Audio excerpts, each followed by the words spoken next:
Sesi persekolahan kembali dibuka bermula hari ini namun dilaksanakan secara berperingkat bagi mematuhi prosedur operasi standard SOP yang ditetapkan kerajaan.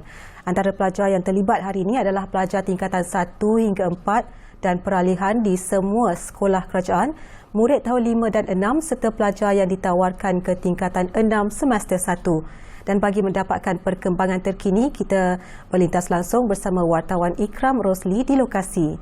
Silakan Ikram.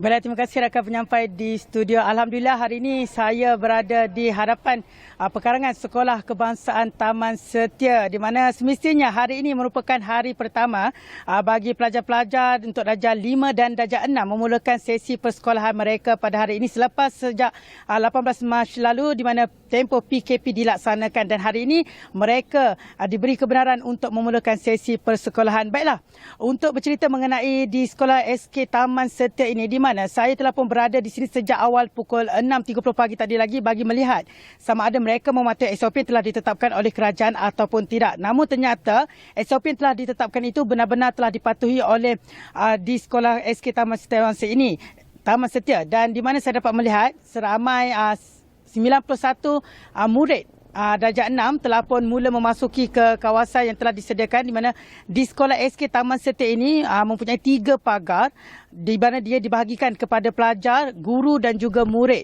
Dan juga di mana murid tahun 6 akan memasuki di pintu yang pertama, sementara itu di pintu pagar kedua di belakang saya ini adalah bagi guru. Dan manakala di pintu pagar yang ketiga adalah murid tahun 5. Di mana keseluruhan pelajar iaitu murid bagi tahun 6 adalah 91 orang dan juga bagi murid tahun 5 adalah 110 orang.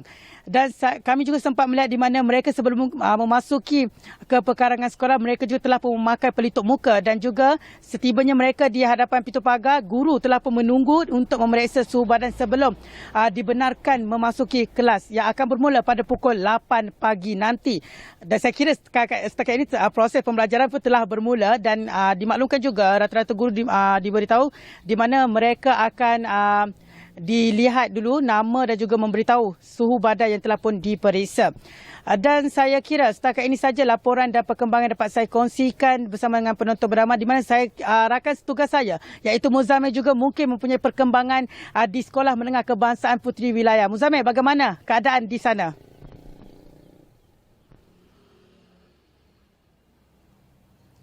Terima kasih kepada rakan setugas di SMK Puteri Wilayah Kuala Lumpur di mana jumlah pelajarnya seramai 538. Sesi persekolahan telah pun bermula pada hari ini dan para pelajar telah pun tiba di sekolah seawal 6.45 pagi. Ada di antara mereka yang menaiki kenderaan awam dan ada juga yang menaiki van sekolah yang disediakan. Namun sebilangan besar mereka tentunya menaiki kenderaan yang dihantar oleh ibu bapa mereka di mana mereka tinggal di sekitar ibu kota Kuala Lumpur. Dan persiapan bagi menyambut ketibaan para murid di sekolah ini telah pun dilakukan 2 hingga 3 minggu lebih awal di mana saya dimaklumkan bahawa antara kerja-kerja bagi menyambut ketibaan para pelajar adalah dengan melakukan operasi sanitasi awam dan juga penandaan penjarakan sosial.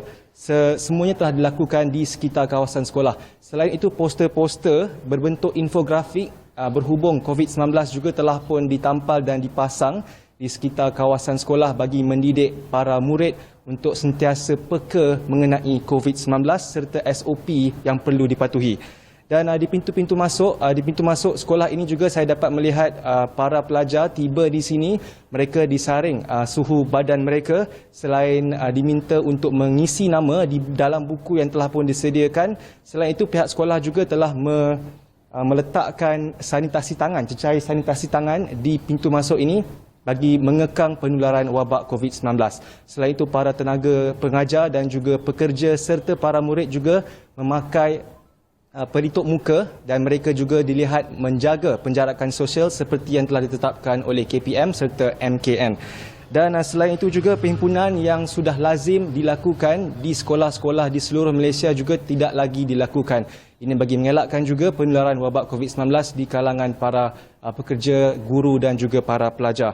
Dan ini semuanya sudah hampir setelah 4 bulan mereka melakukan pembelajaran dan pemudahcaraan ataupun PDPC dalam talian di rumah. Akhirnya mereka kembali ke sekolah seperti yang telah diumumkan oleh Menteri Kanan Pendidikan Dr. Muhammad Razzi Muhammad Jidin sebelum ini, di mana murid tahun 5, tahun 6, tingkatan 6 semester 1, kelas peralihan serta tingkatan 1 hingga 4 akan dibuka hari ini. Dan bagi murid tahun 1 hingga 4, sesi persekolahan akan bermula pada 22 Julai ini. Itu sahaja maklumat yang dapat saya sampaikan buat masa ini. Saya Muzammil Abdullah dan juga jurukamera Abdul Razak kembali semula ke Wisma Bernama. Terima kasih. Baik, terima kasih Muzammil dan terdahulu Ikram untuk laporan pembukaan semula sekolah.